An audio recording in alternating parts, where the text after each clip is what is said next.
Okay, another home bargain beer. It's a American Red Ale this time. It's from Glen Cannick Brewery, which I think I've had some from them before, from home bargains. I think they seem to brew exclusively for home bargains.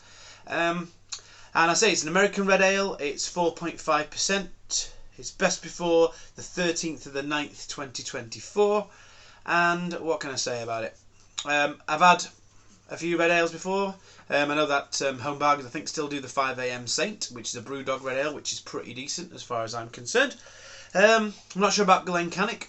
I'm not sure whether they'll do a good American red ale, but we'll see. I think it's hard to get one of these wrong, really. But what does it say? It says it's deep amber in colour with a rich caramel malt and a delicate finish from Amarillo, Centennial.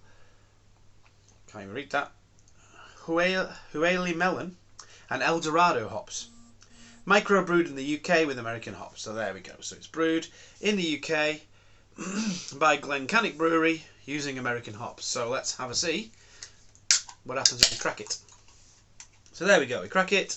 Not much going on. Not much coming out the top. It's a relatively well-filled can. What on earth am I talking about? I have no idea. Let's give it a pour. And let's see what colour it's coming out. So we're getting kind of like a muddy sort of lake kind of colour there. It's probably the best way of describing it. Yeah, it's kind of like that sort of dark, murky, kind of murky water colour. Very dark, actually. It's dark, but there's a bit of light brown at the bottom, so it's not. I wouldn't say it's as dark as some of these American red ales. But let's have a see. Let's give it a bit of a nose and see what it's smelling like. Okay, we're getting a little bit of Christmas cake spice there. Again, it's quite malty, obviously. A little bit of fruits, a little bit of dark fruits, forest fruits, black cherry. A little bit of creaminess, tiny bit of banana in there. The nose isn't giving an awful lot away. I'm having to sort of really hunt for these smells a bit. I don't know, it smells okay. When I say the smell's not leaping out at me from the glass, which sometimes with these beers it is. I got a bit then, yeah, a little bit treacly. Yeah, let's give it a taste and see what it's like. Cheers.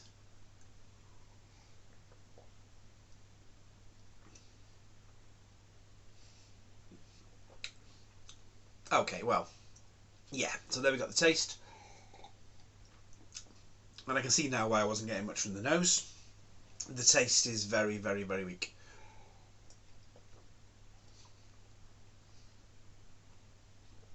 I'm not going to lie, I'm getting very little from the taste there. It's a little bit malty.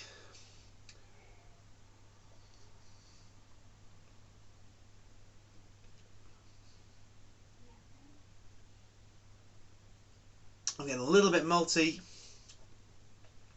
There's a little bit of bitterness,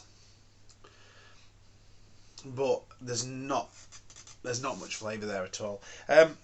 I wasn't expecting a huge amount. This was about £1.60, I think, for a 440ml can. It might have been a bit cheaper than that, about £1.50. It comes across as your standard kind of home bargain, kind of like they used to brew, or like they used to get in. I mean, I did get this not really expecting a lot. I'm sure I've had things from Glen Cannick Brewery before, and they're the home bargain beers that are, I think, pretty much brewed for home bargains and brewed an incredibly low price point, and as a result you get something like this basically, which is, it's not worth brewing as far as I'm concerned, because you can get, for £1 a can, you can get something that's decent, you can get something that's got a bit of flavour to it. I'll be honest, I'd rather have a can of Bodies than this, to be fair. There's more flavour in a can of Bodies. I'd say it's incredibly weak in taste. You really have to hunt around for the taste there, and the taste that you get is it's like overly bitter. There's no smoothness, no kind of caramelly tastes there to kind of balance it out. I managed to just sort of search for some slightly fruity smells in the nose, but the taste, there's just nothing there. Nothing there but quite a nasty bitterness. And the, don't know really, the kind of the, what's the word? I don't even know what the word is. I'm absolutely speechless, and not in a good way. Yeah, I mean, there's just the, I can't think of the word. Yeah. There's the hope of flavour to come, but there's no flavour that's actually there. Yeah, let's give it a rating. Why not? So quality, doesn't get much lower quality than this, to be honest. I'm going to give this one a D for quality. And value, I'm sorry, but value you're paying for this kind of, when I did the Sol, at least that was like only £1 a bottle. This at £1 something. I can't give anything any lower than a D minus, so it's getting a D minus for value. So there you go. Anyway, I'm not even sure if I'm going to be able to finish this. It's not good at all. It's just unpleasant and unpleasant. That's my review. That's my 2-word review. Unpleasant and unpleasant. Okay, so I'm not going to say any more than that. Until next time, have a good one.